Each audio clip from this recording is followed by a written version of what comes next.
بالظبط 10 ريش.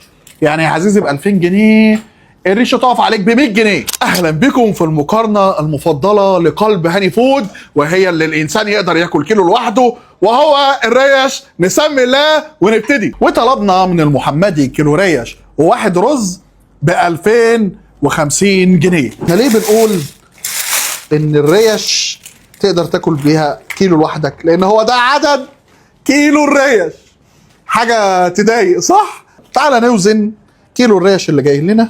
750 جرام بالطبق. إيه ريشه.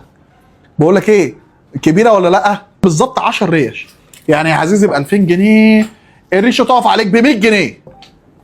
طعمها ملبن، وشعار اليوم الدنيا ريشه في هواك. بص طريان الريشه ونعمتها، منظرها ايه قدامك؟ 10 من 10. لو هقول لك قيمه مقابل سعر في الفيديو ده انا بضحك عليك. الريش لا تقيم. خش على اللي بعده. ومن عند المنوفي كيلو 1500. الثاني كان تيلو، وده ضاني. دي ضاني ازاي بردك؟ ما حجمها بص، ريشه الناس دي كوره قوي يا بابا. الريشه يا جماعه حته لحمه ما تستويش بسهوله، يعني مش اي حد يلعب ويعبي له ويديله، لا ده الريشه دي ليها مزاج في التسويه. اوزن بنفس الطبق كام؟ 870. هنقول 700 جرام لان الطبق ده اتقل من الثاني، ففي الاخر بتاخد كيلو الا ربع. هم هنا مسوينها على الابيض، بس انا اعتقد ان دي كمان بتلو، يعني اللي فاتت كانت بتلو، دي مش ضاني. هو مكتوب احنا طالبينها ضاني صح؟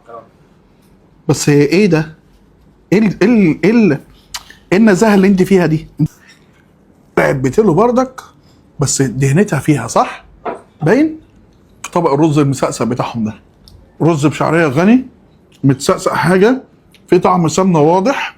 الناس كلها تاكل كده وتحلي، وانا احلي بريشه حته طحينه بس كده. وادي ريشه كمان كوليسترولها فين بذمتك؟ السما. كوليسترولها في السما.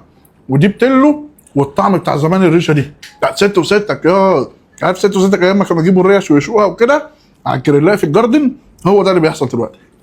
وتالت واحد بيت المشويات 2300 جنيه. على الريحه يا ولاد. اهو ده بقى الضاني. ليه بقى؟ تبان حته اللي بتعالج الكوليسترول دي. شايف حته الدهنه دي اللي بتحلي الريشه. هنا حوالي 20 30 ريشه صح؟ ليه بقى؟ عشان صغننه كده وجميله. يا لهوي، ومشويه على الابيض برضه. تعالوا نوزن كيلو الريش بتاعنا. 800 جرام، 850 بالطبق، يعني قول ده اكترهم وده ضاني. واغلاهم سعرا، السعر 2300 جنيه. كيلو ريش واحد، والرز عندهم ب 120 جنيه. انا عايز ابتدي بريشه تكون فيها حته دهنه. بص الدهنه فين، وطريقه التسويه بتاعتها تسويه بيور. عارف انت رافع فيها الرقم ده عشان هي مستويه بطريقه خاصه.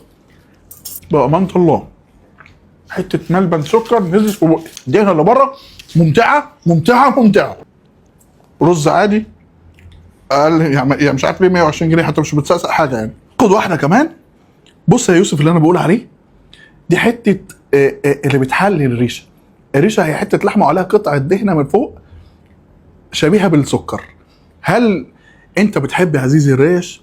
بص الريشه دي عظمتها، بص تعالى بص يا يوسف عشان هي ضاني دي بقى. بص دي عامله ازاي، شوكه، دي مش عظمه صح؟ دي حته العظمه اللي موجوده. انت تميل كده وتاكلها بالملبسه بتاعتها كده. ويوجد عسل هنا. بص هقول لك على حاجه، طعمها بيور قوي.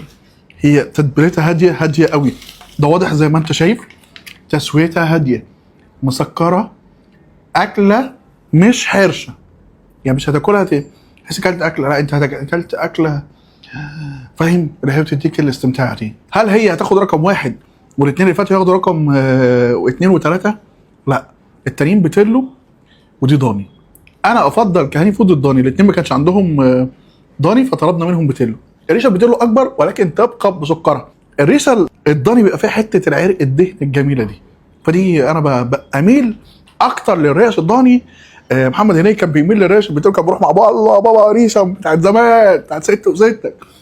دي حلوه ودي حلوه. ولو متابع الحلقه من الاول اكتب لي كان شعار الحلقه ايه النهارده في الكومنتات. سلام.